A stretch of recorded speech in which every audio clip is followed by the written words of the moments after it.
반도체 변압기는 고주파수 변압기를 사용하므로 기존의 라인 주파수 변압기에 비해 크기와 무게를 줄일 수 있습니다. 또한 다양한 컨버터로 구성되어 있어 전압 강화 보상, 무효 전력 보상, 역률 보정 등의 기능을 수행할 수 있습니다.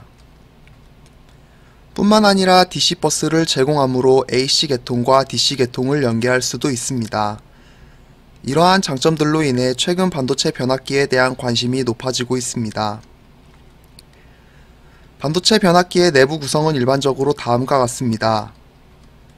AC 전압을 DC 전압으로 정류하기 위한 AC-DC 정류기부, 정류된 DC 전압을 고주파수 변압기를 이용해 저압 DC 전압으로 강압하는 DC-DC 절연부, 강압된 DC 전압을 AC 전압으로 변환하는 DC-AC 인버터부, 이렇게 3단으로 구성되어 있습니다. 반도체 변압기는 주로 배전 계통에서 사용되므로 높은 AC 전압을 정류하기 위해 AC-DC 정류기로 멀티레벨 컨버터를 많이 사용합니다. 캐스케이디드 H-브릿지 멀티레벨 컨버터나 다이오드 클램프 멀티레벨 컨버터 등을 반도체 변압기의 정류기로 사용할 수 있습니다. 캐스케이디드 H-브릿지 멀티레벨 컨버터는 모듈 구조로 되어 있어 전압 레벨을 증가시키기 용이하지만 반도체 변압기에서 필요한 고주파수 변압기의 수가 증가하여 시스템의 크기가 증가할 수 있습니다. 뿐만 아니라 MVDC 전압을 직접 이용할 수 없습니다.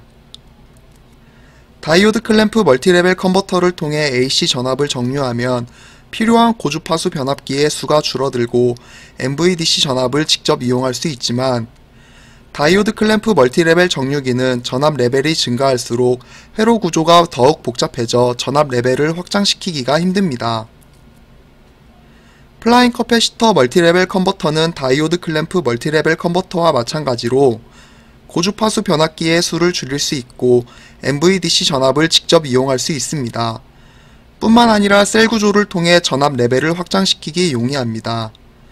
따라서 반도체 변압기를 위한 정류기로 적용하기 좋은 토폴로지입니다. 하지만 플라잉 커패시터 멀티레벨 정류기의 레벨이 증가할수록 제어해야 하는 스위치 소자들이 증가하게 됩니다. 플라잉 커패시터 멀티레벨 정류기를 제어하기 위한 기존의 FCS MPC 방법은 스위치의 수가 증가하면 연산량이 기하급수적으로 증가하는 문제가 있었습니다. 따라서 실질적인 적용이 어려워 플라잉 커패시터 멀티레벨 정류기의 레벨 확장이 힘들었습니다. 제안하는 방법은 이러한 어려움을 해결하고자 하였습니다. 제안하는 제어 방법의 전체 제어 구조는 다음과 같습니다. 먼저 외부 DC링크 전압 제어기는 전체 전력을 제어하고 계통 전류 제어를 위한 지령값을 생성하는 역할을 합니다. DC링크 전압을 측정하여 지령값과 비교하고 PI 제어기를 통해 제어를 수행합니다. 제안하는 FCS MPC 방법의 첫 번째 블록에서는 전류 제어가 수행됩니다.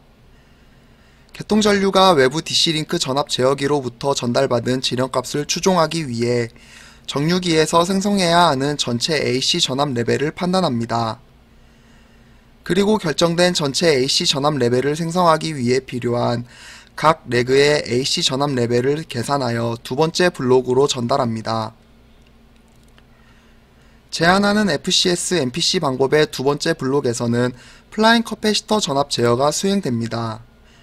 각 레그의 플라잉 커패시터 전압들이 DC링크 전압과 일정한 비율을 유지할 수 있도록 스위치의 상태를 결정하는 블록입니다.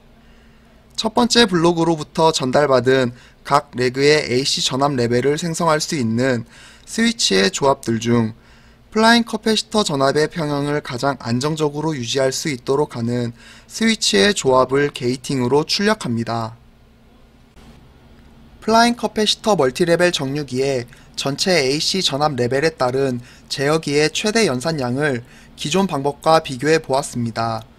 그래프에서 기존의 방법은 붉은색으로 표시되었고 제안한 방법은 초록색으로 표시되었습니다.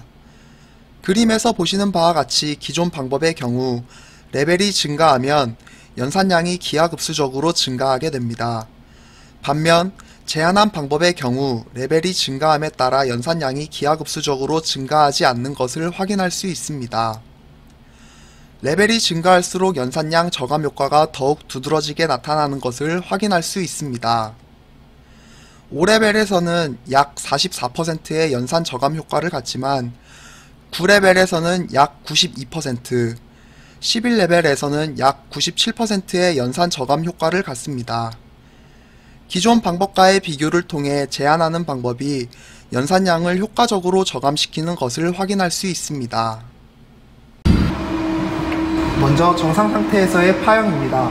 위에서부터 DC링크 전압, 정유기의 AC 측 전압, 개통 전압, 개통 전류가 되겠습니다. 보시는 바와 같이 정상 상태에서 DC링크는 지름값으로 잘 제어되고 있으며 정유기는 9레벨의 계단 파형을 형성하고 있습니다. 또한 역률 1 제어를 수행하고 있으므로 개통 전압과 전류의 위상이 동상인 것을 확인하실 수 있습니다. 실험 결과로부터 정상 상태에서 정유기의 입출력 제어 변수들이 잘 제어되고 있는 것을 확인하실 수 있습니다. 다음은 정상 상태에서 플라잉 커패시터 전압을 확인해 보겠습니다. 파형은 위에서부터 A레그의 첫 번째 플라잉 커패시터, 두 번째 플라잉 커패시터, 그리고 세 번째 플라잉 커패시터가 되겠습니다. 제일 마지막 파형은 개통 전류가 되겠습니다. 실험 파형에서 보시는 바와 같이 정상 상태에서 플라잉 커패시터들은 지름값으로 일정하게 유지되고 있는 것을 확인하실 수 있습니다. 실험 결과로부터 정상 상태에서 정유기의 내부 변수들이 잘 제어되고 있는 것을 확인하실 수 있습니다. 이번에는 정유기의 과도 상태 응답 특성을 살펴보도록 하겠습니다. 먼저 정유기의 부하가 변동하는 상황에서의 응답 특성을 살펴보도록 하겠습니다.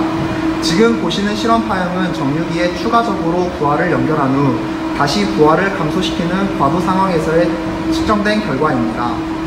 파형은 위에서부터 DC링크 전압, A레그의 첫 번째 플라잉 커패시터 전압, 두 번째 플라잉 커패시터 전압, 그리고 개통 전류가 되겠습니다. 보시는 바와 같이 부하가 감소하였으므로 전류 역시 감소하게 됩니다. 부하가 감소하는 순간 DC링크에 순간적으로 전압 상승이 나타나게 되는데 이때 플라잉 커패시터 전압들이 DC링크 전압의 변동에 맞춰 함께 변화하는 것을 확인하실 수 있습니다. 만약 DC링크 전압이 상승할 때 플라잉 커패시터가 일정하게 유지되고 있다면 스위치에 가해지는 전압이 상승해 스위치가 소손될 수 있습니다. 반면 보시는 바와 같이 DC링크 전압이 변동할 때 플라잉 커패시터 전압이 그에 따라 일정한 비율로 변화하게 되면 스위치 소자에 인가되는 전압이 일정하게 되므로 과도 상태에서도 정유기가 안정적으로 동작할 수 있게 됩니다. 다음은 정유기의 DC링크 전압 지령이 변동하는 상황에서의 응답 특성을 살펴보도록 하겠습니다. 지금 보시는 파형은 DC링크 전압의 지름값을 상승시켰을 때의 실험 결과 파형입니다. 파형은 앞의 경우와 동일하게 위에서부터 DC링크 전압, A레그의 첫 번째 플라잉 커패시터 전압, 두 번째 플라잉 커패시터 전압, 그리고 개통 전류가 되겠습니다. 전압이 상승하여 출력 전력이 증가하였으므로 전류가 상승하는 것을 확인하실 수 있습니다. 또한 앞선 경우와 유사하게 DC링크 전압이 변화하는 동안 플라잉 커패시터 전압들이 DC링크 전압과 일정한 비율을 유지하면서 상승하는 것을 확인하실 수 있습니다. 실험 결과로부터 앞선 경우와 마찬가지로 DC링크 전압 지름값이 변하는 과도 상황에서도 정유기가 안정적으로 동작할 수 있음을 확인할 수 있습니다.